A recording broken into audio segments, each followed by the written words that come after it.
The wagon wheels had stopped turning 3 days ago, right where the grasslands gave way to the unforgiving expanse of the Badlands. Clara Whitmore stood alone now, watching the last of the caravan disappear into the morning haze, their dust trails settling like a final goodbye. The wagon master had been clear. No amount of money would convince him to take a lone woman through the devil's backbone, as he called it. Not with the stories of lost souls and Apache raids, not with winter coming. She adjusted the worn leather straps of her pack and turned to face the jagged landscape ahead.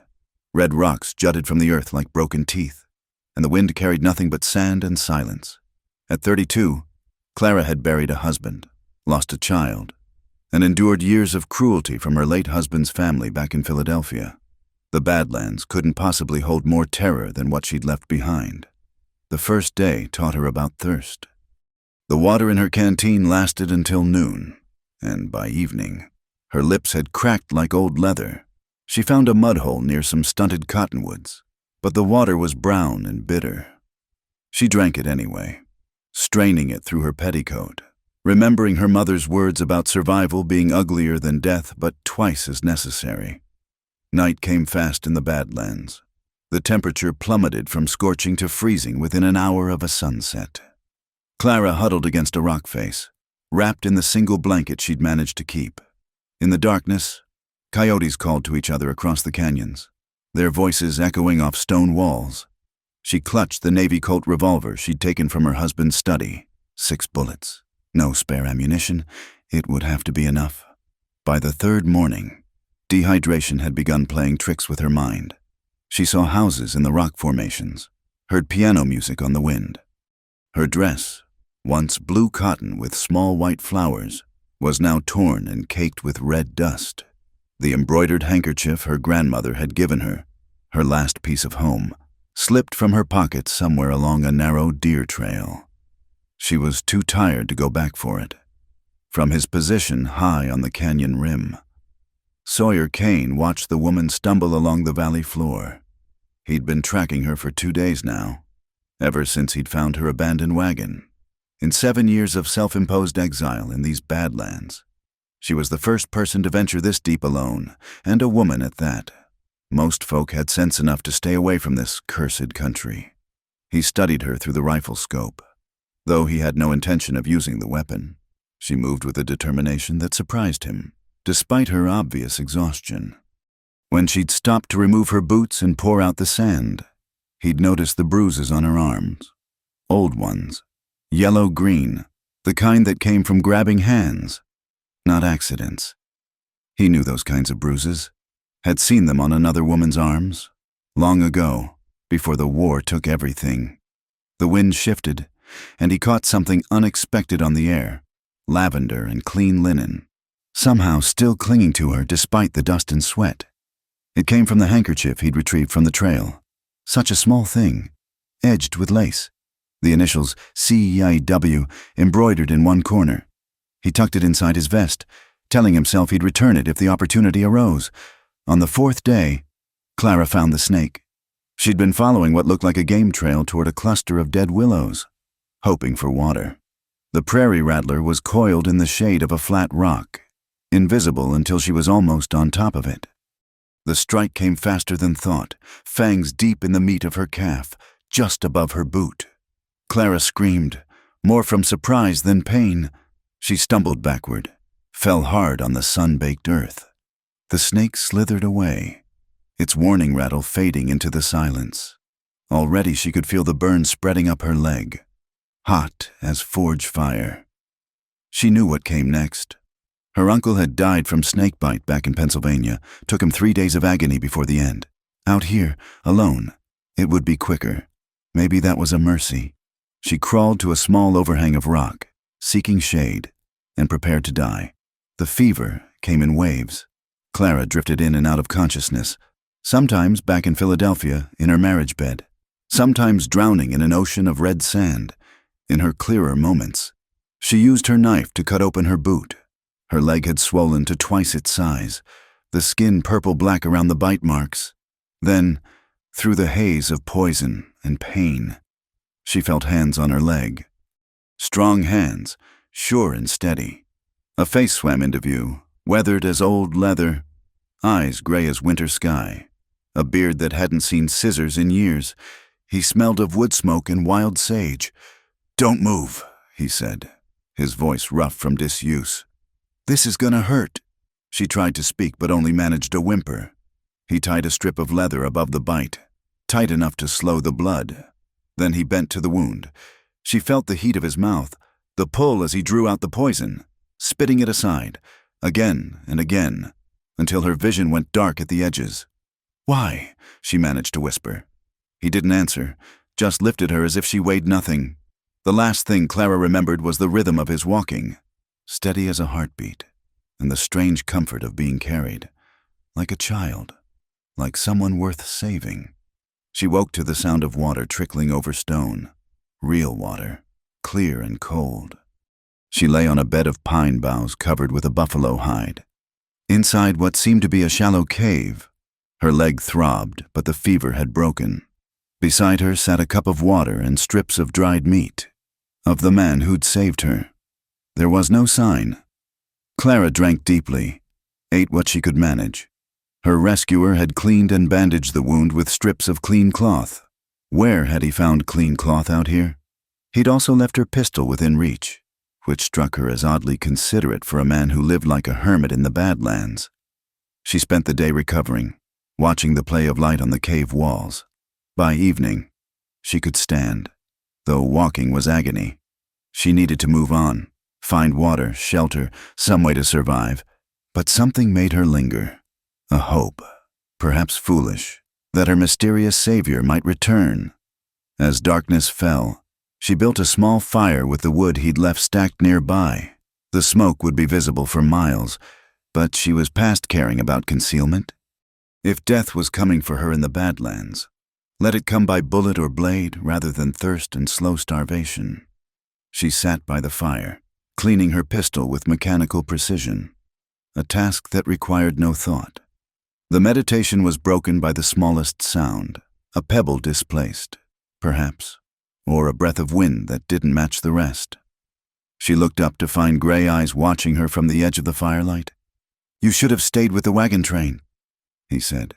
Clara set down the pistol, careful to keep her movements slow and unthreatening. "They wouldn't have me, said a woman alone was bad luck. They weren't wrong. Yet here I am, alive, thanks to you."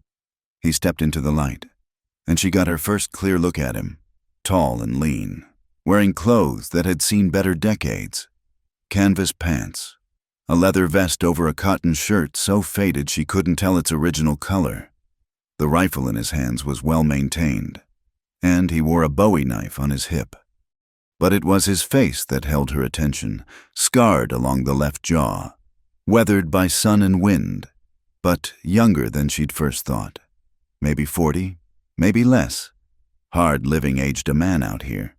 "Name's Clara," she offered. "Clara Whitmore." He studied her for a long moment, as if deciding whether names were worth the trouble.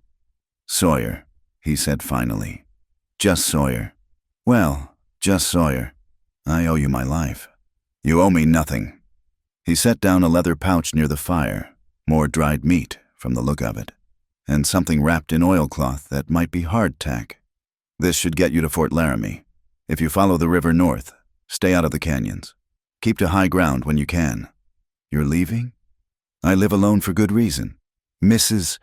Whitmore." The Mrs. caught her off guard. He'd noticed the wedding band she still wore out of habit, or perhaps protection. Let men think she had someone waiting for her, someone who might come looking. "My husband's dead," she said, surprising herself with the admission. "Almost 2 years now." Something shifted in his expression. Understanding, perhaps, or recognition. "The dead don't always stay buried," he said.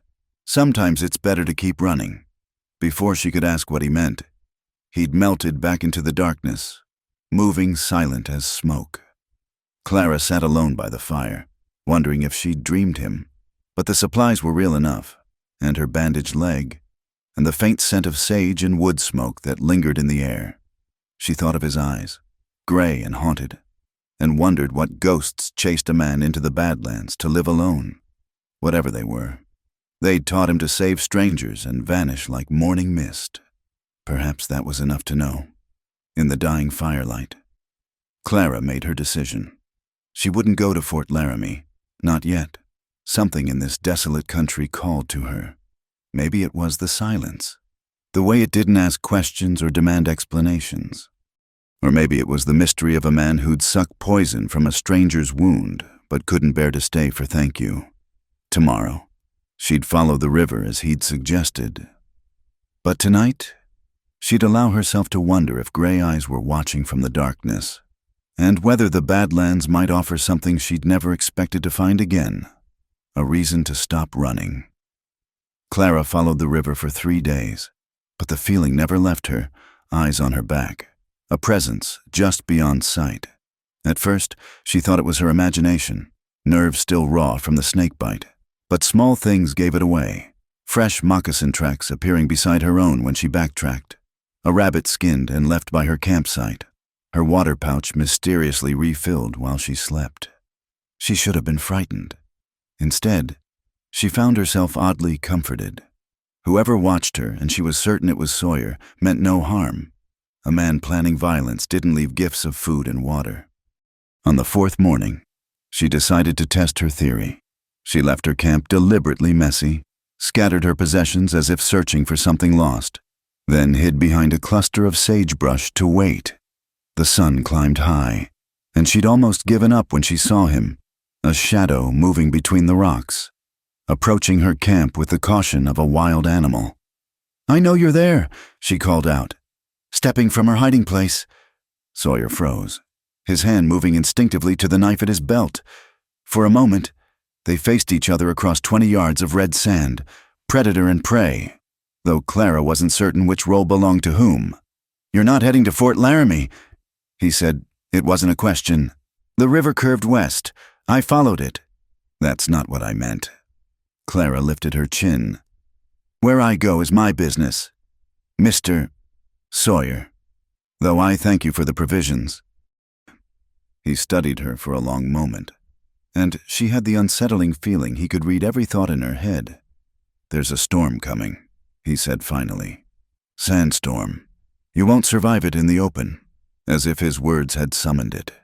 The wind picked up, carrying the taste of dust. Clara looked to the horizon where dark clouds massed, not rain clouds, but something worse, a wall of sand and fury bearing down on them. "Follow me," Sawyer said. "Quickly." This time, Clara didn't hesitate. She grabbed her pack and followed him into a maze of canyons she hadn't even noticed from the river trail. He moved fast, sure-footed over terrain that had her stumbling and sliding. Twice he reached back to steady her, his grip firm but careful, as if he was unused to touching another person. The wind howled now, pelting them with stinging sand.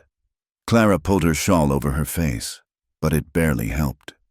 Just when she thought she couldn't take another step, Sawyer ducked into what looked like solid rock face. She followed blindly and found herself in a narrow passage that opened into a wider cave. No, not a cave. As her eyes adjusted, she realized this was a dwelling, a man-made shelter carved into the natural rock, with a proper door made of weathered planks, a stone chimney that drew the smoke up through a crack in the ceiling, crude furniture, a table, 2 chairs, shelves carved directly from the stone walls, military blankets on a narrow bed, everything neat, ordered, Spartanly clean. Sawyer lit a kerosene lamp, and the space filled with warm yellow light. Outside, the storm hit full force, making the door rattle in its frame, but inside, it was quiet, safe. Clara had never seen a home that so perfectly reflected its inhabitant, functional, isolated, built for survival rather than comfort. "You live here," she said, though it wasn't really a question. He busied himself checking the door, securing the shutters over the single window. 7 years now, alone. That's the general idea. He moved to the shelves, pulled down a tin of crackers and a jar of preserved peaches. "Storm could last days. We'll need to ration." Clara noticed the "we" but didn't comment on it. Instead, she studied the space more carefully. On one shelf, incongruous among the supplies and tools. Sat 3 books, a Bible, worn from use, a copy of Marcus Aurelius's Meditations, and, surprisingly, Jane Eyre. "You read," she said. He followed her gaze. "Man needs something to keep him human out here." She traced a finger along the spine of the novel. "This was mine. I had a copy just like it. Had to leave it behind when—" She trailed off. "When you ran," he finished. Their eyes met across the small space. Clara felt exposed, as if he could see through her careful walls to the bruises beneath. "What makes you think I'm running?" "Takes one to know one. Mrs. Whitmore." The storm raged outside, but inside the silence stretched taut. Finally. Sawyer moved to the table, gesturing for her to sit. He divided the peaches between 2 tin plates, added crackers and strips of jerky. It was the first time Clara had sat at a proper table in weeks. "My husband is dead," she said, surprising herself by speaking. "But his family, they believed a widow should remain grateful, obedient, especially one who'd failed to provide an heir before her husband passed." Sawyer's jaw tightened, but he said nothing.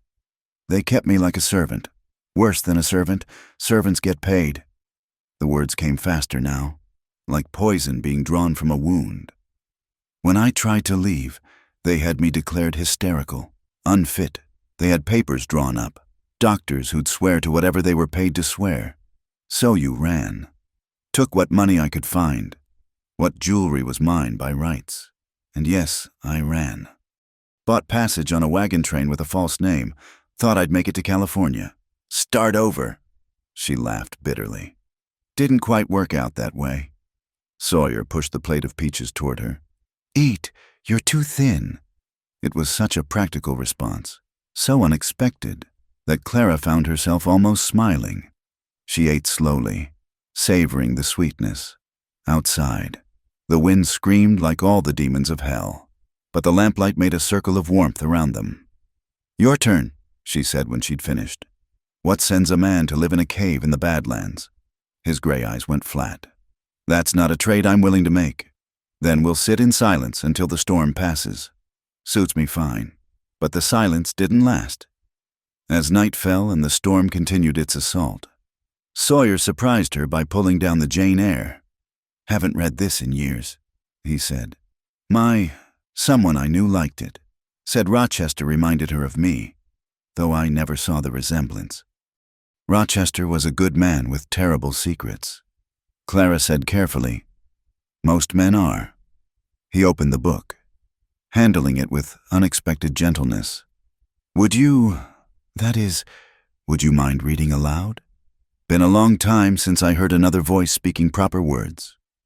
Clara took the book, finding strange comfort in the familiar weight of it.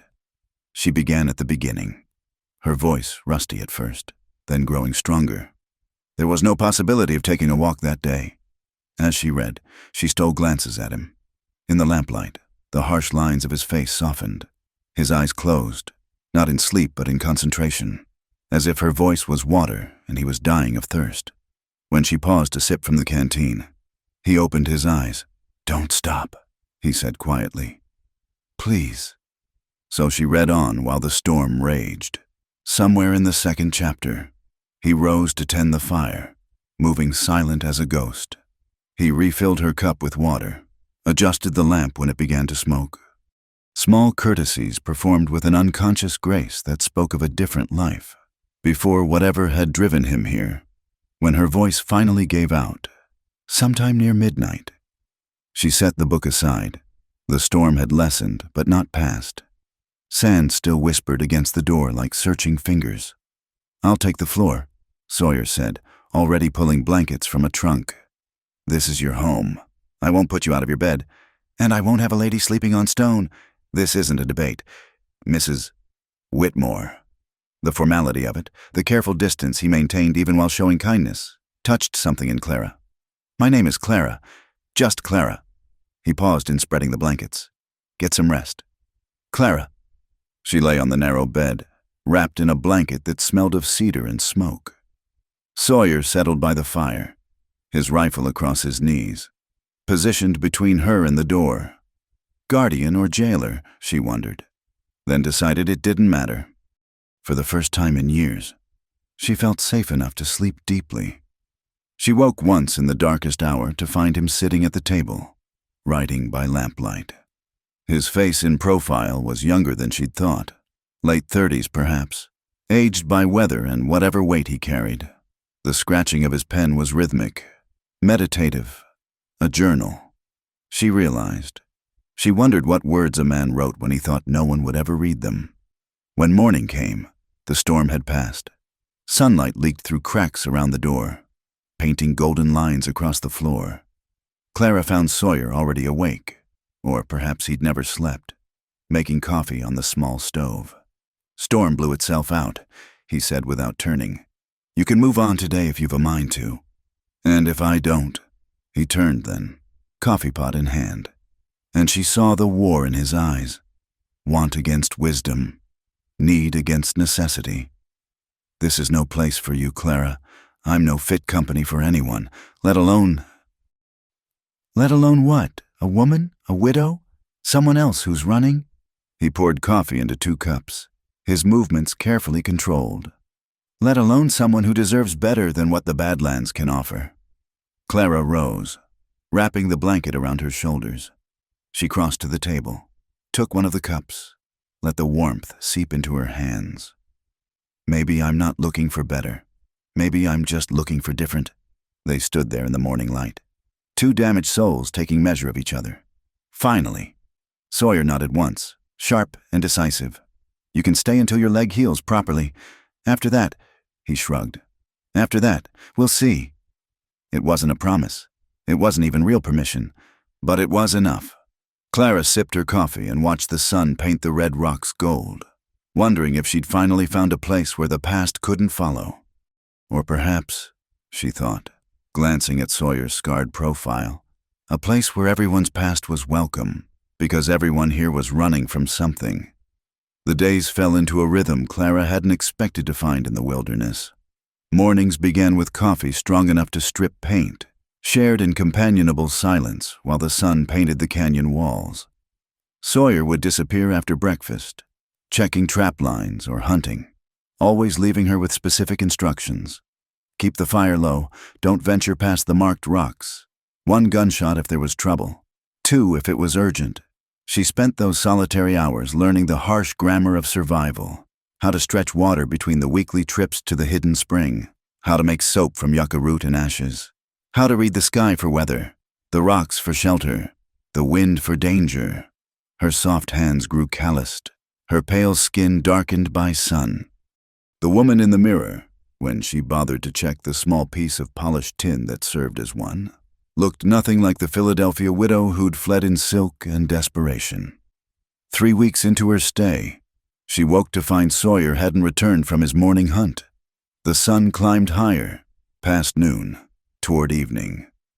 Clara paced the narrow confines of the shelter, fighting the urge to go looking. He'd been clear, stay put, always stay put. But when darkness fell with no sign of him, she made her choice. She followed his usual trail up the canyon, moving carefully in the moonlight. The navy coat felt heavier than usual in her hand. Every shadow could hide danger. Every sound might be warning. Then she heard it, a low growl that raised every hair on her neck. Wolves. She found them in a box canyon, 5 of them circling something pressed against the rock wall. In the pale light, she saw Sawyer, his rifle broken on the ground, armed only with his knife. Blood darkened his left sleeve. The pack leader, massive and scarred, crouched to spring. Clara didn't remember raising the pistol. The shot cracked like thunder in the narrow space. The wolf yelped, stumbled, but didn't fall. The pack turned toward her, eyes glowing green in the darkness. 6 bullets. 5 wolves. No room for error. "Get back!" Sawyer shouted, but Clara stood her ground. The second wolf charged. She fired, dropped it clean. The third and fourth came together. 2 more shots, 1 wolf down. The other wounded but still coming. She tried to fire again. Click, misfire. The wounded wolf leaped. Clara swung the pistol like a club, felt the impact jar her arm. Then Sawyer was there, his knife finding the wolf's heart. The pack leader circled, wary now, but Sawyer stood over the fallen wolf and howled, a sound so primal, so savage, that Clara stumbled back. The remaining wolf fled, leaving them alone with the dead. Sawyer turned to her, his eyes wild in the moonlight. Blood ran down his arm, dripped from his fingers. "I told you to stay. Shut up," Clara said, surprising them both. "Sit down before you fall down." She tore strips from her petticoat to bind his wounds, deep claw marks along his forearm, bite marks on his shoulder. He sat still as stone while she worked, but she could feel him trembling, whether from shock or something else. She couldn't tell. "You could have been killed," he said when she finished. "So could you. That's different. Why? Because you're a man? Because you think your life matters less than mine?" She gathered the medical supplies with sharp movements. "I've had enough of men deciding what I can and cannot do. Sawyer Kane." He caught her wrist as she turned away, his grip gentle despite his strength. "That's not... Clara, you don't understand. I've already got enough ghosts. I can't add yours to the collection." She looked down at his hand on her wrist, at the scars that covered his knuckles, older than tonight's wounds. "Then perhaps you should stop collecting them." Back at the shelter, she cleaned his wounds properly by lamplight. The claw marks were deep but clean. The bite would leave scars. As she worked, she noticed the other marks on his body, a puckered bullet wound near his ribs, the long white line of a saber cut across his back, burn scars on his chest that looked deliberate rather than accidental. "The war?" she asked quietly. "Some of them." He kept his eyes fixed on the wall. "Third Cavalry? Spent 2 years fighting Confederates, another 3 fighting Apaches. Then, his jaw worked. "Then I did something that needed doing but couldn't be forgiven. So here I am." Clara tied off the last bandage. "We all have things that can't be forgiven." "Do we?" He caught her hand, turned it palm up. "What unforgivable thing did you do, Clara? Love the wrong man? Trust too easily? Those aren't sins. I survived," she said simply. "When my baby died in that fire, when my husband beat me for failing him, when his family kept me prisoner, I survived all of it. And sometimes, late at night, I think maybe I shouldn't have. Maybe if I'd been stronger, I would have. Don't." His voice was rough. "Don't you dare." They sat in the lamplight, her hand still caught in his. Outside, coyotes howled over the wolf kills, but the sound seemed distant, unimportant. Clara felt the calluses on his palms, the careful strength in his fingers. When was the last time someone had touched her with such care? "The woman in the book," she said suddenly. "The one who thought you were like Rochester. What happened to her?" Sawyer released her hand slowly.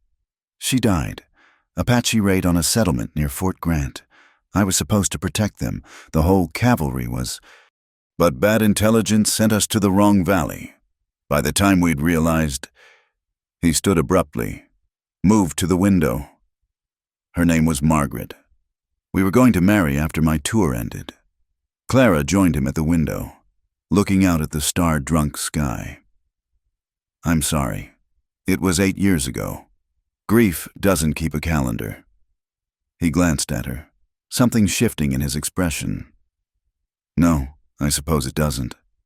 That night, Clara couldn't sleep. The wolf attack kept replaying in her mind, not the danger, but the moment after, the way Sawyer had looked at her, wild and protective and terrified all at once, the way her name sounded in his mouth when he thought she might die. She rose, wrapped a blanket around her shoulders, and stepped outside. The night was cool, sharp with sage. She found Sawyer sitting by the remnants of the cook fire, his rifle across his knees. "Can't sleep either?" she asked. "Wolves might come back for their dead." She settled beside him on the log he used as a bench. "That's not why you're out here." He was quiet for a long moment. "I've been alone 7 years. Clara, gotten used to it, good at it. Then you come along and suddenly I'm..." He stopped, shook his head. "Suddenly you're what?" "Suddenly I'm remembering things I trained myself to forget. What it's like to share coffee with someone, to hear another person breathing in the dark, to give a damn whether I come back from a hunt or not. Clara pulled the blanket tighter. Would it be so terrible? To not be alone? You don't know what you're asking. Then tell me. He set the rifle aside, turned to face her fully. In the starlight, the scars on his face were silver lines. Fort Grant wasn't just bad intelligence. Someone betrayed us, sold information about troop movements to Apache raiders. 23 settlers died. Margaret died. And when I found out who did it, his hands clenched. It was my sergeant, my friend. He did it for money. Clara, just money. You killed him? I beat him near to death. Would have finished it if 3 men hadn't pulled me off. Army court-martial called it conduct unbecoming. Stripped my rank, gave me a choice, prison or disappearance. I chose to disappear. Clara absorbed this, understanding now the weight he carried. You blame yourself for the deaths. I should have seen it, should have known. You're not God. Sawyer, you couldn't. I loved her. The words came out raw, torn from somewhere deep. I loved her, and I failed her. And she died because I was too blind to see betrayal right in front of me. Without thinking, Clara reached up and touched his scarred cheek. He flinched but didn't pull away. She wouldn't want this for you, living like a ghost, punishing yourself forever. How would you know what she'd want? Because I know what I'd want. If someone I loved was using my memory as a prison, I'd want them to stop. I'd want them to live. He caught her hand, pressed it flat against his cheek. His skin was warm, rough with stubble. Clara, I know, she whispered. I know we're both broken. I know you think you're dangerous. I know 100 reasons why this is foolish. But I also know you make me feel safe, and I haven't felt safe in so long. He turned his face into her palm, pressed his lips there in a kiss so gentle it might have been imagination. Then he drew back, putting space between them. You should go inside. Should I? Clara, please. She heard the strain in his voice, saw the way his hands trembled. She stood, letting the blanket fall from her shoulders. For what it's worth, Sawyer Kane, I don't think you're dangerous. I think you're the most careful man I've ever met. Maybe too careful. She left him there in the starlight, wrestling with his ghosts. But when morning came, she found wildflowers on the table, Indian paintbrush and prairie roses, their stems wrapped in wet cloth. No note, no explanation. But when Sawyer returned from his morning hunt, she saw him notice the flowers now residing in an old bean can filled with water, saw the way his mouth quirked up at the corner. It wasn't a declaration. It wasn't even a real smile. But it was a beginning. The morning Clara decided to leave, the sky was the color of old pewter. She'd been with Sawyer 2 months now, long enough for her leg to heal completely, long enough for them to fall into rhythms that felt dangerously like home. But the previous night had changed everything, the way he'd looked at her across the fire, the words that had almost escaped before he caught them. She'd seen the war in his eyes, want battling wisdom, and known that staying would only make the inevitable harder. She packed quietly while he was out checking traps. Her few possessions fit easily in the worn canvas pack. The clothes he'd mended for her, the dried meat and hardtack he'd insisted she take, the small knife he'd taught her to use. She left Jane Eyre on the table with a note, for the next lost soul who needs it. The trail north was clearer now, marked by her memories of their walks together when he'd shown her the safest paths, the hidden springs, the landmarks that would guide her to civilization. She'd made it 3 miles when she heard the horses. 4 riders emerged from a dry wash, spreading out to cut off her escape routes. Rough men with rougher intentions, wearing long dusters that didn't quite hide the gun belts beneath.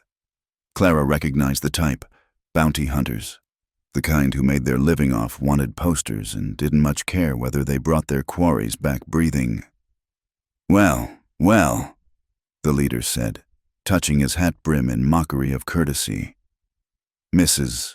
Whitmore, your husband's family is mighty worried about you, ma'am, offering good money for your safe return. Clara's hand moved to the navy colt at her hip, but she knew it was useless. 4 men, spread out, all armed. My husband is dead. His family has no claim on me. Judge in Philadelphia says different. Says you're not right in the head, need looking after. The man smiled, showing tobacco-stained teeth. Course, they're paying for you delivered alive. Didn't say nothing about what condition. The second rider laughed, ugly and low. Long ride back to Philadelphia. Lots could happen on the trail.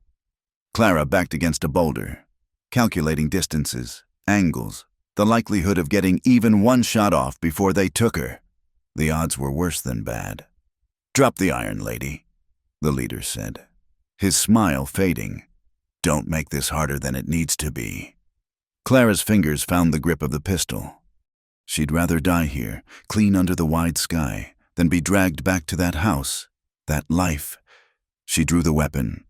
The shot came from above, the crack echoing off canyon walls. The leader's hat flew off. A neat hole punched through the crown. Before anyone could react, a figure dropped from the rocks above. Sawyer, landing cat-quiet despite the 12-foot fall. The lady said her husband's dead, he said conversationally, though his rifle never wavered from the leader's chest. Seems clear enough to me.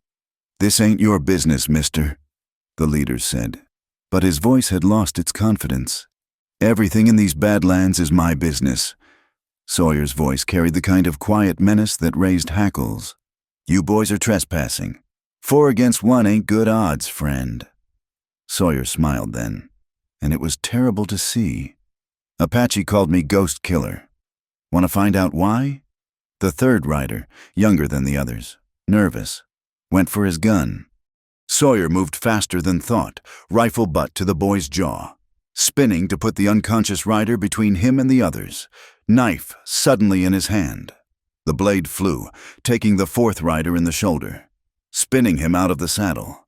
The second rider fired wild, the bullet sparking off rocks. Clara shot him in the leg, dropping him screaming to the dust, which left the leader, his gun half drawn, facing Sawyer's rifle at 6 feet. You're Kane, the leader breathed. Sawyer Kane. Thought you were dead. Disappointed. There's paper on you too, $500, dead or alive. Then you'd best try collecting. The leader's hand twitched toward his gun. Sawyer waited, patient as stone. Clara held her breath, finger on the trigger, ready to fire if needed. Long seconds crawled by. Finally, the leader raised his hands. The woman ain't worth dying for, he said. You're right, Sawyer agreed. She's worth killing for. Remember that if you're ever fool enough to come back, he gestured with the rifle. Your friends need doctoring. Load them up and ride. Leave the weapons. It took 20 minutes for the bounty hunters to gather their wounded and go, the leader cradling his unconscious partner, the other two bleeding and cursing. Sawyer stood motionless until the dust of their departure settled, then turned to Clara. You were leaving? It wasn't a question. I thought it would be better, safer, for both of us. How'd that work out? Despite everything, Clara almost smiled. Not as planned. He picked up the fallen weapons, checking them with professional efficiency. They'll be back, maybe not these 4, but others. Your husband's family won't give up easy. Not if they're paying bounty money. I know. Town called Red Gulch, 2 days south. They'll stop there to lick their wounds, wire for reinforcements. He looked at her then, gray eyes unreadable. You could still run. Head west, fast as you can. Maybe outrun word of the bounty. Or you come back with me. Let me teach you to shoot proper. Wait them out. Men like that get distracted easy. Some new bounty will come along. Something closer and easier. Clara studied his face, seeing what the offer cost him. 2 months of careful distance, of avoided touches and cut-short conversations. And here he was asking her to stay. Why? Because I'm selfish, he said simply. Because when I saw you on that trail with your pack, walking away, I knew I'd rather face 100 bounty hunters than go back to that cave alone. Sawyer, I know what I am. Clara, what I've done, I've got no right to ask you to stay, but I'm asking anyway. The wind whispered through the canyon, carrying the scent of sage and coming rain. Clara thought of Philadelphia, of cages made of propriety and cruelty. Then she thought of morning coffee shared in comfortable silence, of a man who left wildflowers on her table, of feeling safe for the first time in years. "Teach me to shoot," she said. "And not just targets. Teach me to fight, to track, to survive. If I'm staying, I won't be helpless." Something eased in his shoulders. Tension she hadn't realized he was carrying. "All right." They returned to the shelter as the first fat raindrops began to fall. Sawyer barred the door, checked the windows, his movements sharp with purpose. "They know where we are now. We'll need to be ready. You could have let them take me. Would have been safer for you." He turned from the window, and she saw something raw in his expression. "Safe stopped mattering the day you decided to read Jane Eyre out loud." He paused, seeming to struggle with words. "I can't promise you much. Clara, can't promise I'll be easy to live with, or that the past won't come calling, or that I'll ever be the kind of man you deserve. But I can promise this. Anyone wants to hurt you, they'll have to come through me, and I'm harder to kill than most." Clara crossed the space between them, reached up to touch his face. This time, he didn't flinch. "I don't want the kind of man I deserve. I want you. Difficult and careful and haunted. You." He caught her hand, held it against his cheek. "You sure about that? Ask me again in a month, or a year. Ask me when my hair is gray and my hands are spotted with age. The answer won't change." He bent his head, rested his forehead against hers. They stood that way while the rain drummed on the roof. Two damaged souls learning the shape of hope. When he finally kissed her, it was careful, tentative, as if she might break or vanish. She kissed him back with all the fervor of a woman who'd forgotten she could want anything beyond survival. When they broke apart, both breathing hard, Sawyer stepped back. You should." "I know," Clara said, though every part of her wanted to pull him back. "We have time, don't we? We have time. All the time you want," he promised. "Though first we need to work on your aim. That shot to the leg was lucky." "Lucky?" She tried to look offended. "I'll have you know I was aiming for his leg." His mouth quirked. "His left leg. Maybe. You hit the right." "Details," she said airily, and was rewarded with something that might have been a laugh. That night, as rain lashed the canyon walls and thunder rolled across the Badlands, Clara lay in her narrow bed listening to Sawyer cleaning weapons by lamplight. The systematic click and slide of metal should have been ominous. Instead, she found it comforting, the sound of someone preparing to defend what mattered. She thought of the bounty hunters, of the violence that had erupted so suddenly. Sawyer had moved like death itself, efficient and terrifying. The civilized part of her, the Philadelphia widow, should have been horrified. Instead, she felt protected, chosen, worth fighting for. "Clara," his voice came quiet through the darkness. "What you said today, did you mean it?" She knew what he was asking. Not about staying, but about wanting him. All of him, including the parts that knew how to kill without hesitation. "Yes, did you? About being selfish?" A long pause. Then, "I've been selfish since the day I found your handkerchief. Kept telling myself I was watching over you out of duty. Christian charity. But that was a lie. Truth is, I wanted you from that first moment. Wanted things I had no right to want." "What things?" She heard him set down the rifle. Heard his footsteps cross the floor. He stopped at the curtain that separated their sleeping areas, his silhouette visible in the lamplight. "Quiet mornings, shared meals, the sound of your voice reading stories. Small things, impossible things. Those don't sound impossible to me. They do when you've lived as long as I have with ghosts." He was quiet for a moment. "But maybe that's what you are, not a ghost, but something else. Something I never expected to find in the Badlands." "What's that?" "A reason to try living again, really living, not just surviving." Clara sat up, letting the blanket fall away. "Then try with me. Try." He stood there for a long moment, a shadow caught between two worlds. Then he stepped back, letting the curtain fall. "Good night, Clara. Good night, Sawyer." But she smiled in the darkness, because she'd heard what he didn't say, the promise in his withdrawal. the hope in his restraint. They had time now. Time to heal. Time to trust. Time to build something worth defending in this harsh and beautiful wilderness. And if bounty hunters came, if the past tried to reclaim them, well, they'd face it together. Outside, the storm began to pass, leaving the air clean and new. And in a shelter carved from stone, two people who'd forgotten how to hope began to remember.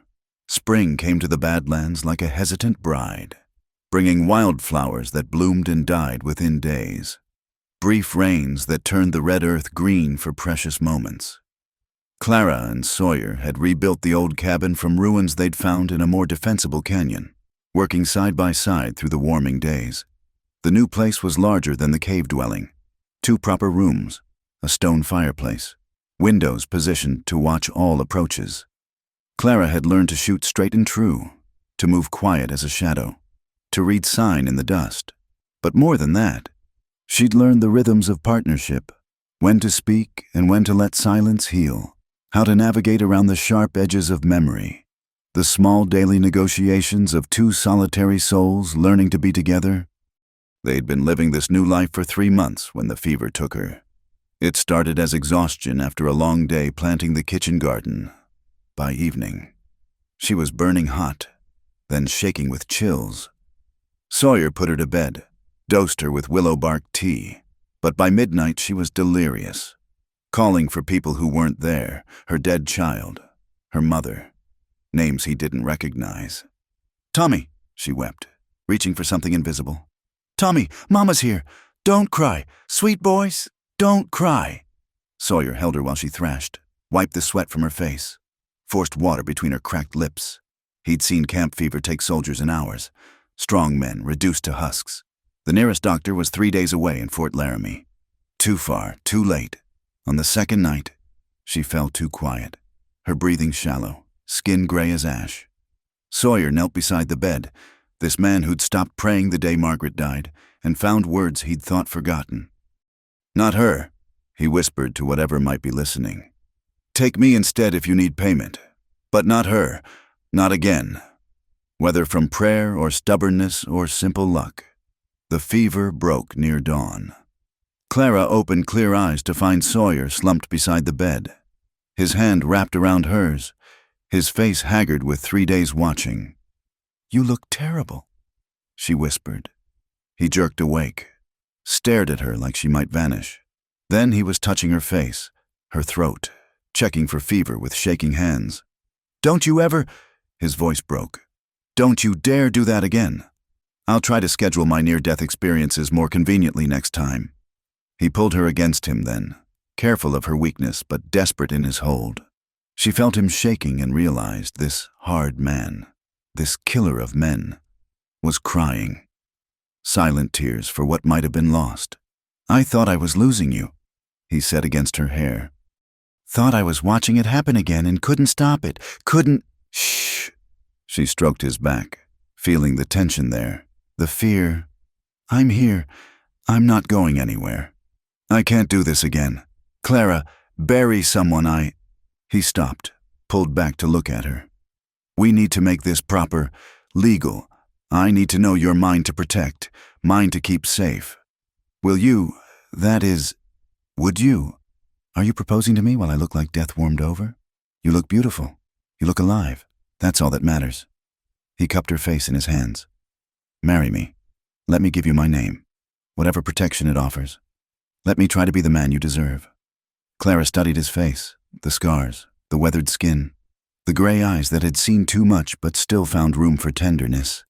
"I told you before, I don't want the man I deserve. I want you. Yes, Sawyer, yes." He kissed her then, gentle and reverent, a promise sealed. When he pulled away, she saw something new in his expression. Not just love or desire, but hope. Real hope. Fragile as the spring flowers, but just as determined to bloom. It took Clara 2 weeks to fully recover her strength. During that time, Sawyer was never far from reach, watching her with an intensity that might have been unsettling if she hadn't understood its source. He'd lived through loss before. The near miss had shaken loose all his careful control. When she was finally strong enough to travel, they made the journey to the nearest settlement with a circuit preacher, a mining camp called Copper Creek, rough but lawful enough. The preacher was a former drunk who'd found God at the bottom of a bottle, happy to perform a wedding for the price of a meal and a donation to his traveling ministry. They stood in the man's tent on a Thursday afternoon. Clara, in her least mended dress, Sawyer wearing his cleanest shirt. The witnesses were a Chinese launderer and a saloon girl named Belle, who cried at weddings. It wasn't the ceremony Clara had dreamed of as a girl in Philadelphia, with orange blossoms and organ music. It was better, honest, stripped of pretense, two people choosing each other with full knowledge of what that choice meant. Do you, Sawyer Kane, take this woman to be your lawful wedded wife? I do. His voice was steady. Sure. Do you, Clara Whitmore, take this man to be your lawful wedded husband? I do. Then, by the power vested in me by the territory of Wyoming and the Almighty God, I pronounce you man and wife. You may kiss your bride, Mr. Kane. The kiss was brief, appropriate for public witness, but Sawyer's hand trembled where it touched her cheek. When they signed the register, Clara wrote her new name for the first time, Clara Kane. It looked right on the page, felt right on her tongue. They spent their wedding night in the camp's only boarding house, a room with clean sheets and a door that locked. Sawyer stood at the window, tension in every line of his body, as Clara unpinned her hair. Having second thoughts? She asked. Never. He turned to face her. Just thinking how different you are from when I found you. Stronger. Surer. I had a good teacher. You had it in you all along. I just showed you how to let it out. He crossed to her, ran his fingers through her loosened hair. I want to do right by you. Clara, be a proper husband, but I'm not sure I remember how. She caught his hand, pressed it to her heart. Then we'll learn together. We have time. That night, they came together as husband and wife with careful tenderness, each touch a promise, each whispered word a vow. Sawyer loved her like a man afraid she might break, until she showed him she was stronger than he knew. That passion didn't mean fragility. They moved together in the darkness, two bodies learning to be one, finding rhythm and release and something sacred in the joining. Afterward, Clara lay across his chest, tracing the scars she now knew by heart. Tell me about this one, she said, touching the puckered mark near his ribs. Apache arrow, fight near Tucson. And this, the saber cut on his shoulder, Confederate cavalry charge in Tennessee. She found the worst ones. The burns on his chest. These, his hand covered hers, stilling her fingers. Those were after Margaret, after the court-martial. I was drunk in a border town, picked a fight with men I knew would kill me. They decided burning was more fun than shooting. Why didn't you let them finish it? Survival instinct, I suppose. Even when the mind wants to die, the body fights to live. He was quiet for a moment. I'm glad now. Glad I survived to find you. Clara kissed each scar. A benediction for old pain. No more collecting ghosts. Promise me. I promise. From now on, only life. Only you. They returned to their canyon home as husband and wife. Legal in the eyes of man and God.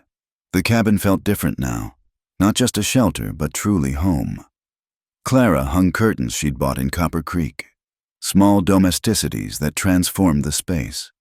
Sawyer built her a proper bed frame. Wide enough for two. Strong enough to last. Summer arrived with its brutal heat and sudden storms. They worked the garden, hunted together, stored food for winter. In the evenings, they sat on the porch Sawyer had added, watching the sun paint the canyon walls gold and crimson. Sometimes they talked about books, about dreams, about the life they were building.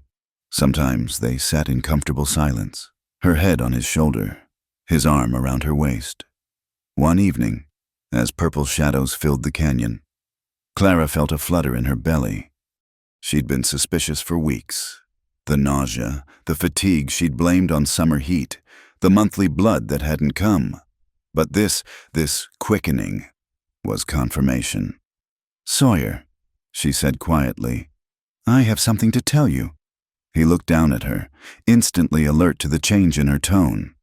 "What is it? Are you feeling ill again?" "Not ill, not exactly." She took his hand, placed it on her still flat stomach. "We're going to have a baby." His hand went rigid under hers. For a terrible moment, she thought he would pull away. Then he was on his knees in front of her, both hands spanning her waist, his face a study in wonder and terror. "You're sure? As sure as a woman can be. A baby." He said it like a foreign word, something he had to learn the shape of. "Our baby. Are you happy?" She couldn't read his expression in the gathering darkness. "Happy?" He looked up at her, and she saw tears on his weathered cheeks. "Clara, I'm terrified. I'm amazed. I never thought I'd have this chance again. To be a father, to have a family." "You'll be wonderful," she said, touching his face. "You're already wonderful." He pressed his forehead to her stomach, shoulders shaking with emotion too big for words. Clara held him, this hard man brought to his knees by the promise of new life, and felt her own tears fall. Here in the Badlands, in a canyon that had seen so much death, they would bring forth life. It seemed right somehow, a proper ending to their story of survival, and a proper beginning to whatever came next. That night, Sawyer loved her with a reverence that bordered on worship, his hands gentle on her body, whispering promises to her and the child she carried. They had traveled so far from that first meeting, a desperate woman and a hollow man, both running from ghosts. Now they were building something worth staying for, worth fighting for. The Badlands had brought them together, tested them, nearly broken them. But they had endured. They had chosen each other. And now, with the new life growing between them, they would write a different ending than the one fate had seemed to promise. Not tragedy, but hope. Not endings, but beginnings. In the darkness, coyotes called across the canyon, and the wind sang through the rocks. But inside the cabin, two people held each other close and dared to dream of the future, of tiny hands and first words and all the ordinary miracles that love could build, even in the harshest ground. Clara made the journey to Red Gulch alone. Despite Sawyer's protests, she needed to find legal help without arousing suspicion, and a woman seeking a lawyer drew less attention than a wanted man. The town sprawled along a muddy main street, all false fronts and broken dreams, the kind of place where justice was bought and sold like whiskey. She found Harvey Morrison, Esquire, in an office above the hardware store. He was younger than she'd expected, with ink-stained fingers and earnest eyes behind wire spectacles. More importantly, he was new to the territory, unlikely to know Sawyer's history. "Mrs. Kane," he said, after she'd explained her carefully edited version of events. "Your husband's situation is complex. Desertion charges from 8 years ago, complicated by questions of military justice versus civilian law. He didn't desert. He was given a choice, prison or exile. He chose exile." Morrison cleaned his spectacles. "A nervous habit. Do you have proof, documentation? Would the testimony of Apache leaders help? The ones whose people he saved?" The lawyer's eyebrows rose. "You have such testimony?" Clara produced the letter she'd carried from their cabin, written in Spanish on deerskin, bearing the mark of José Delgadillo, a chief who remembered the white soldier who'd warned his band of an impending attack, against direct orders. Sawyer had never mentioned it, but Clara had found the letter hidden in his belongings, kept like a man might keep evidence against future judgment. Morrison studied the document. "This is significant. If authenticated, it could cast the entire court-martial in a different light. Self-defense rather than unprovoked assault. Conscience rather than insubordination. What would you need? Time, witnesses, money for depositions and travel." He met her eyes. "And your husband would need to surrender himself for trial. No hiding, no running, full faith in the legal system." Clara thought of Sawyer, who trusted nothing and no one except her. "I'll convince him." She left Morrison's office with hope flickering in her chest. But as she stepped onto the wooden sidewalk, she spotted a familiar figure across the street, one of the bounty hunters from months ago. His arm still carried stiff from Sawyer's knife. Their eyes met, and his face split in an ugly grin. Clara walked calmly to her horse, mounted without haste, and rode out of town at a steady pace. Only when she was hidden in the cottonwoods along the creek did she kick the mare into a gallop. They knew she was here. They'd know Sawyer was close. She found him 3 miles from the cabin, rifle ready, having seen her dust trail from the ridge. What happened? I found a lawyer, a good one, but... She told him about the bounty hunter, watched his face close off like a door slamming shut. We leave tonight, he said. Pack what we can carry, burn the rest. No. Clara slid from the saddle, caught his arm. No more running. We have legal help now. A real chance to clear your name. You don't understand. It's not just the army warrant anymore. If they know I'm here, word will spread. Every bounty hunter in the territory will come looking. Then we face them. Together. Like we promised. He looked at her swollen belly. 6 months along now. I won't risk you, either of you. And I won't raise our child with a father who's always looking over his shoulder. Clara squared her shoulders. Mister, Morrison needs you to turn yourself in. Stand trial. Trust the law. Trust the law? Sawyer laughed bitterly. The law court-martialed me for trying to stop a massacre. The law let your husband's family declare you property. What has the law ever done for people like us? Given us a chance to fight back properly, with papers and witnesses instead of guns. She touched his face. I'm tired of being afraid. Sawyer, tired of hiding. Aren't you? He covered her hand with his, and she felt the war in him, instinct against hope, survival against the possibility of true freedom. They could hang me, Clara, legal or not. Army justice is harsh. They could, but I don't think they will. Not with Chief Delgadillo's letter. Not with the truth finally told. That night, Sawyer sat at their table, writing by lamplight. Page after page in his careful script, the full truth of Fort Grant, names and dates and the small corruptions that had led to tragedy. When he finished, he had 20 pages of testimony, signed and witnessed by Clara. If something happens to me, nothing will happen. If it does, he continued steadily, take this to the newspapers, the territorial governor, make them see. He sealed the pages in oilcloth. Promise me. I promise, but you'll be there to tell them yourself.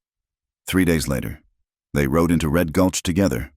Clara had sent word ahead to Morrison, who met them at his office with the town's sheriff, a tired-looking man named Brennan, who seemed more interested in keeping peace than collecting bounties. Sawyer Kane, Brennan said. I'm placing you under arrest for desertion and assault, pending military review. He glanced at Sawyer's guns. I'd appreciate if you made this easy. Sawyer unbuckled his gun belt, handed it to Clara. Take care of those for me. The jail was a stone building that smelled of mold and desperation. Clara was allowed a brief visit before they locked him in. Sawyer caught her hands through the bars, pressed them to his lips. Go to Morrison. Help him build the case. Don't come here again. It's not safe. I'm your wife. I'll come as often as I please. Stubborn woman. You knew that when you married me. Word spread fast in a town like Red Gulch. By the next morning, a crowd had gathered outside Morrison's office, some curious, some hostile, all hungry for spectacle. Clara pushed through them, head high, refusing to acknowledge the whispers. Morrison had been busy. I've wired Fort Rollins. The military tribunal will convene in 2 weeks.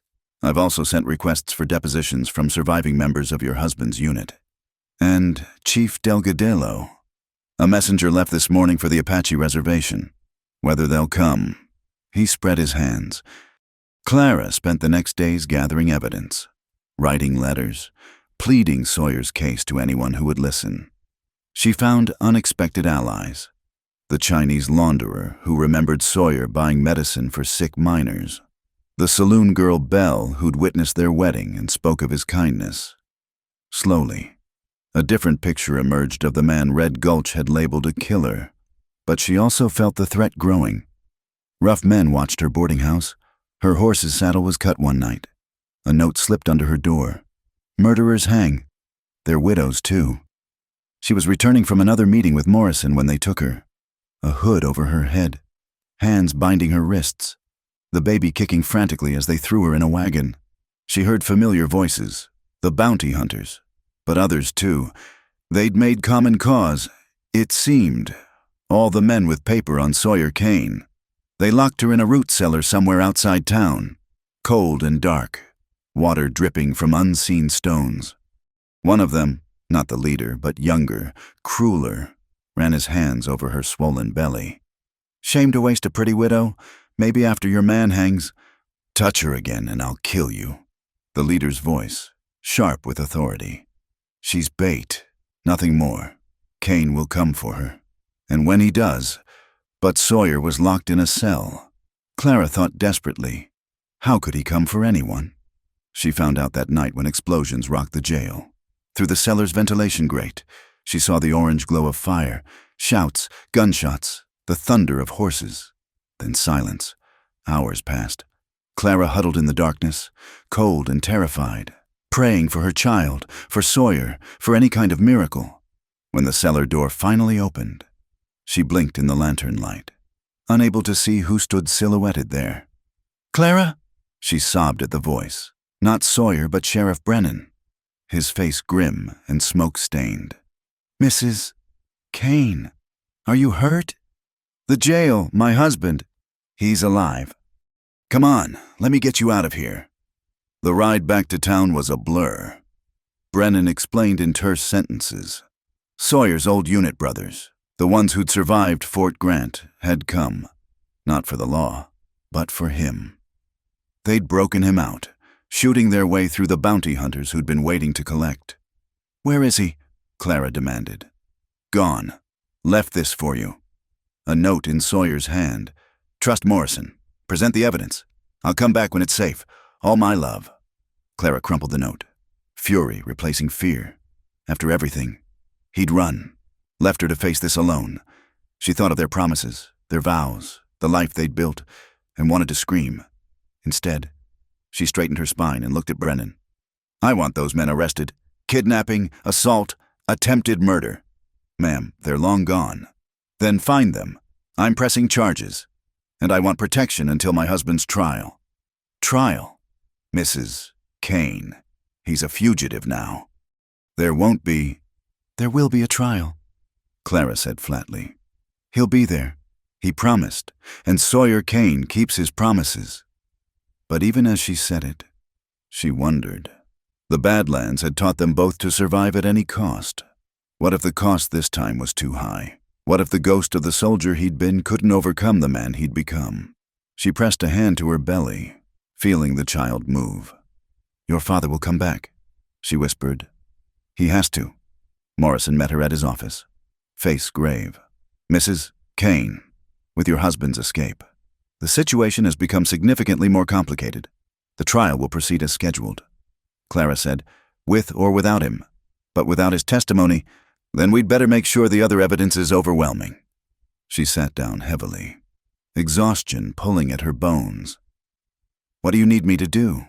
They worked through the night, preparing arguments, organizing witnesses, and somewhere in the darkness beyond Red Gulch, Clara hoped Sawyer could feel her determination, her refusal to let their dream of justice die. He'd saved her so many times. Now it was her turn to save him, even if he'd lost faith in saving himself.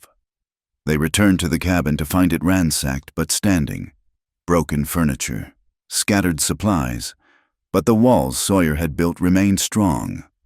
Clara set about making it livable again while her body grew heavier with child. The summer heat was oppressive, and she moved slowly, resting often. Sawyer wouldn't let her lift anything heavier than a cookpot. He worked from dawn to dusk, repairing damage, reinforcing defenses, preparing for a birth in the wilderness. He delivered foals and calves, but the thought of delivering his own child terrified him more than any battle.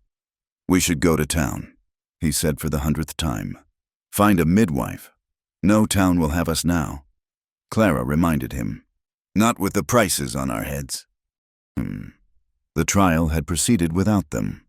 Morrison had written, Sawyer found guilty in absentia, though several soldiers had testified to his character. The Apache testimony had swayed some hearts, but not enough. The bounty remained, increased now for his escape. They were truly outlaws, bound together by love and law's failure. On a blazing August afternoon, Clara felt the first pains while working in the garden. She straightened, hand pressed to her back, and saw Sawyer watching from the porch with that constant vigilance. "It's starting," she said simply. His face went white. "Now, but it's too early. Babies come when they're ready." She walked to him, took his shaking hands. "We've prepared. We can do this." But by nightfall, Clara knew something was wrong. The pains came wrong, too sharp, and the baby felt turned. She tried not to let Sawyer see her fear, but he read her like one of his tracking signs. "I'm writing for help," he said. "No." She caught his arm. "You can't. They'll shoot you on sight. I don't care. I do. I care. Our child needs a father, not a martyr." She guided his hands to her belly. "Feel that? Strong movements. This baby is a fighter, like both parents." The storm hit near midnight. Not rain, but snow. A freak blizzard that turned August into January. The temperature plummeted. Wind screamed through the canyon like all Clara's suppressed cries. The cabin became an icebox, their wood supply dwindling fast. Sawyer kept the fire blazing, heated water, laid out the medical supplies they'd gathered, but when Clara's water broke, it was tinged with blood. Too much blood. "Something's wrong," she gasped between contractions. "The baby! Don't talk! Save your strength!" But she saw the terror in his eyes, the recognition.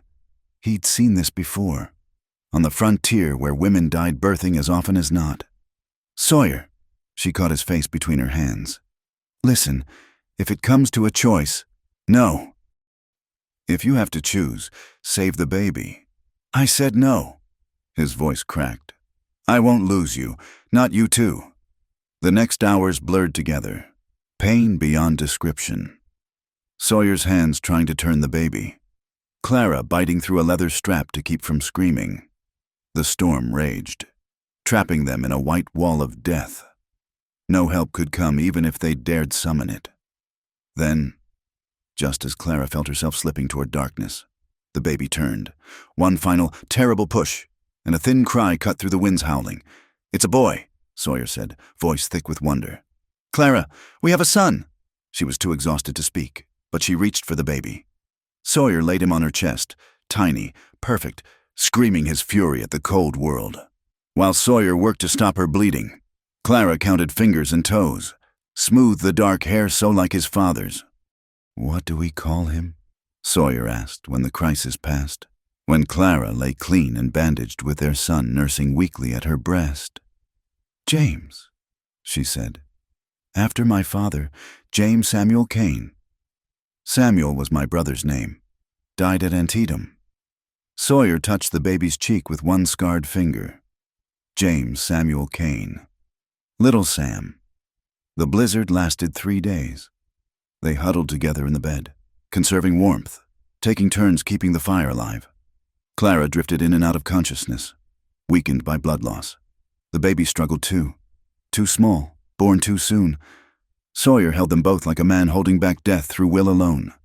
On the 4th morning, Clara woke to sunlight and silence. The storm had passed. Sawyer sat beside the bed, the baby on his bare chest, skin to skin as she'd taught him. "He wasn't breathing right," he explained. "Remembered my mother doing this with my youngest sister. Helps them stay warm. Remember to breathe." Clara had never loved him more than in that moment, this hard man, so gentle with their son. "Is he stronger, like his mother?" He looked up at her, and she saw the exhaustion etched deep. He hadn't slept in days. "Don't ever scare me like that again. I'll add it to the list of promises." She reached for them both. "Come here, both my men." They lay together in the morning light, their son between them, outside. The summer sun was already melting the freak's snow, turning disaster to memory. They'd survived again. Their little family, against all odds, against nature itself. They'd endured. But Clara knew their isolation couldn't last. Sam would need more than they could give him in the wilderness. Other children, education, a life beyond hiding. She said nothing yet, but she felt Sawyer thinking the same thoughts. When Sam was 6 weeks old, sturdy enough to travel, they made a decision, not to run, but to return, to face what they'd fled and find a way forward. Morrison says there's talk of amnesty. Clara read from his latest letter. The new territorial governor is reviewing all military convictions from the Apache Wars. Public sentiment has shifted. Public sentiment. Sawyer spat the words. The same public that wanted me hanged. Times change, people change. Maybe it's time we stopped living like ghosts. Sawyer looked at their son, sleeping peacefully in the cradle he'd carved. He deserves better than this. Better than parents who jump at shadows. Then let's give him better. It took another month to prepare. They buried what they couldn't carry. Left the cabin stocked for the next desperate soul who might need shelter. Clara wore her mother's wedding ring turned inward. The only valuable thing she'd kept. If they needed to run again. It would buy passage somewhere. The journey was slow with the baby. They traveled at night when they could. Hid during the day. Sam was a good baby. Quiet, as if he understood the need for silence. Sawyer scouted ahead while Clara followed with their son, both of them armed and watchful. They reached the outskirts of Fort Rawlins as autumn painted the aspens gold. Sawyer stopped on the ridge overlooking the fort, his whole body tense. Last chance to change your mind, he said. Clara shifted Sam to her hip, touched her husband's arm. We go together, or not at all. Together then. He squared his shoulders. Always together. They rode down toward the fort as the sun set behind them, painting their shadows long across the ground. Whatever waited, justice or judgment, freedom or the hangman's noose, they would face it as a family. Behind them, the Badlands stretched empty and patient, keeping their secrets. The cabin stood silent in its hidden canyon, waiting for the next refugees from civilization's failures. And somewhere in the red rocks, coyotes called to each other about survival and the strange ways of humans who chose love over safety, hope over certainty. At the fort's gates, a sentry challenged them. Sawyer Kane gave his name clear and steady. No flinching from fate. I'm here to turn myself in, he said, and to clear my name, if there's justice to be found. The gates opened, and they passed through together, man, woman, and child, no longer running. Behind them, the first stars appeared in the darkening sky, bright and cold and infinite as the possibilities that waited beyond the next sunrise. Clara thought of the woman she'd been, desperate and alone in the Badlands. That woman had found more than survival. She'd found love, family, the strength to face any storm. Now it was time to see if civilization could match what the wilderness had taught them, that sometimes the only way forward was through. And the only way through was together. 10 years had passed since they'd walked through Fort Rawlins' gates. The amnesty had come through, not full pardon, but enough. Time served. They called it, counting Sawyer's years of exile. The new governor wanted to heal old wounds, move the territory toward statehood. Men like Sawyer Kane could be citizens now, not outlaws. They'd bought land near Cheyenne with Clara's ring and what Sawyer earned breaking horses for the cavalry. Ironic work for a man they'd once cast out. Nothing fancy, just enough acres for cattle and children. Sam had grown tall and strong, with his father's gray eyes and his mother's stubborn chin. 2 sisters followed, Rose and Margaret. The latter, named for memory, finally laid to rest. Clara stood at the kitchen window of their proper frame house, watching Sawyer teach Sam to track deer sign near the creek. At 48, her husband moved slower than the ghost who'd saved her in the Badlands, but the grace remained. The wariness, too, though it had gentled into simple caution. "Mama, look!" Rose, 6 years old and fearless, held up a horned toad she'd caught at. "Can I keep him?" "Ask your father." Clara said automatically, smiling at the face Rose made. Sawyer had firm opinions about wild things staying wild, lessons learned hard in his hermit years. A rider approached along the main road, unusual but not alarming. They'd had visitors over the years, former soldiers who'd served with Sawyer, coming to pay respects or seek work, settlers needing help with Apache troubles. Knowing Sawyer Kane spoke their language and kept their trust, even Sheriff Brennan once, grown old and ready to reminisce about the bad old days in Red Gulch. This rider was different. A woman, travel-worn, sitting her horse like someone born to it. As she drew closer, Clara felt a strange recognition, though she was certain they'd never met. The woman dismounted at the gate, and Sawyer emerged from the creek bottom, Sam trailing behind. Clara saw her husband's hand move instinctively to where his gun used to ride, old habits dying hard. "Mr. Kane?" the woman called. "Sawyer Kane. Who's asking?" "My name is Elizabeth Morrison. My father was Harvey Morrison, the lawyer from Red Gulch." Clara came onto the porch, wiping flour from her hands. "Mr. Morrison? Is he well?" Elizabeth's smile was tired. "He passed last winter, but he left something for you, for both of you." She produced a leather portfolio from her saddlebags. "He never forgot your case. Mr. Kane called it the one that got away. He kept working on it, collecting testimonies, building arguments.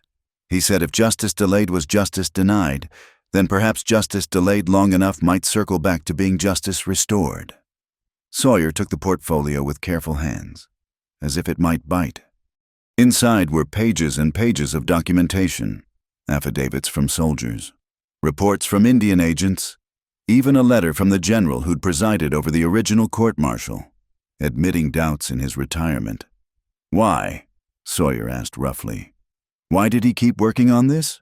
"Because he met your wife," Elizabeth said simply.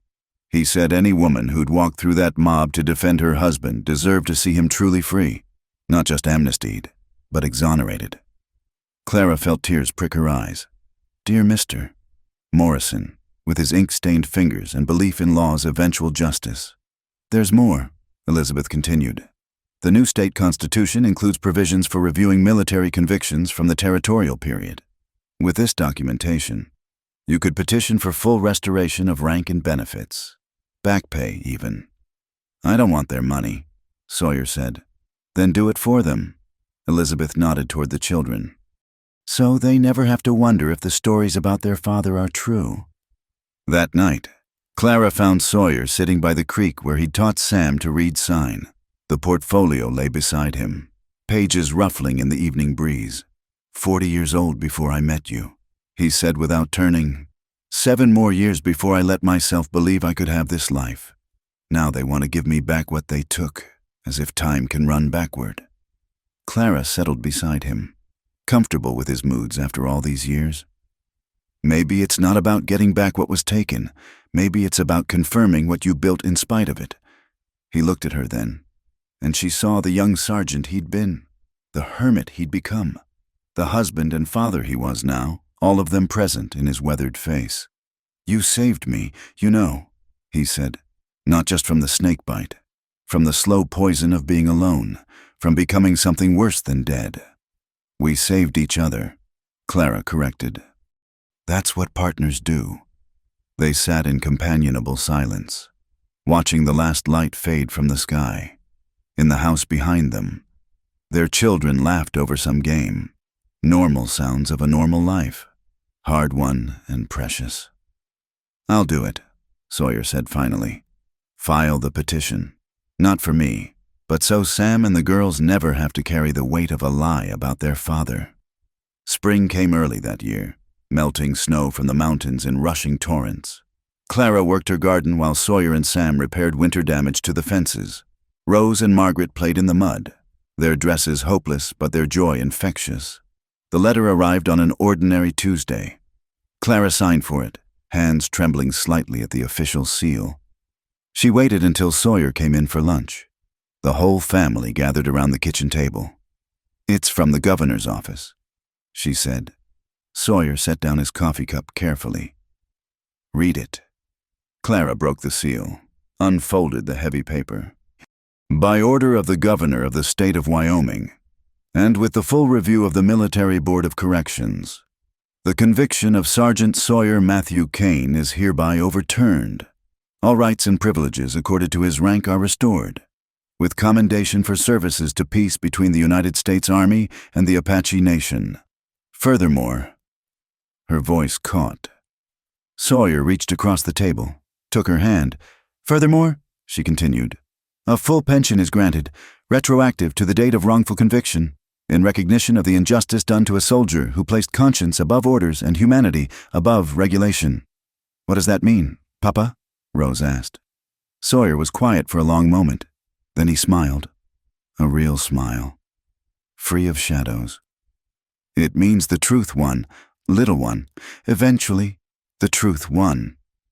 That afternoon, while the children napped, Clara found Sawyer at the old trunk where he kept his few mementos. He'd pulled out his cavalry uniform, faded and carefully mended. The sergeant's stripes were still there, darker where they'd been protected from sun and time. You could wear it to the ceremony, Clara suggested. The governor wants to make a formal presentation. No. He folded the uniform carefully. That man is gone. I'll receive the papers as who I am now, a rancher, a husband, a father. Those are the only titles that matter. But Clara saw him touch the stripes gently before closing the trunk, making peace with the soldier he'd been. The ceremony in Cheyenne was brief and dignified. Sawyer wore his best suit, Clara in blue cotton that brought out her eyes. The children fidgeted through the speeches, though Sam stood straighter when the governor called his father a man of uncommon courage and conviction. Afterward, they walked through the town, Sam and Rose racing ahead while Sawyer carried Margaret on his shoulders. They looked like any other family out for a stroll. Nothing to mark them as survivors of the Badlands, outlaws redeemed, or lovers who'd found each other in the wasteland. Any regrets? Clara asked as they paused to watch the children chase pigeons. About what? All of it. The life we might have had if things had been different. If you'd never been court-martialed. If I'd never run. If we'd met in some normal way. Sawyer considered this, adjusting Margaret's weight on his shoulders. Can't say I'd change it. The path was hard, but it led me to you. Led us to this. He gestured at their children. Their life.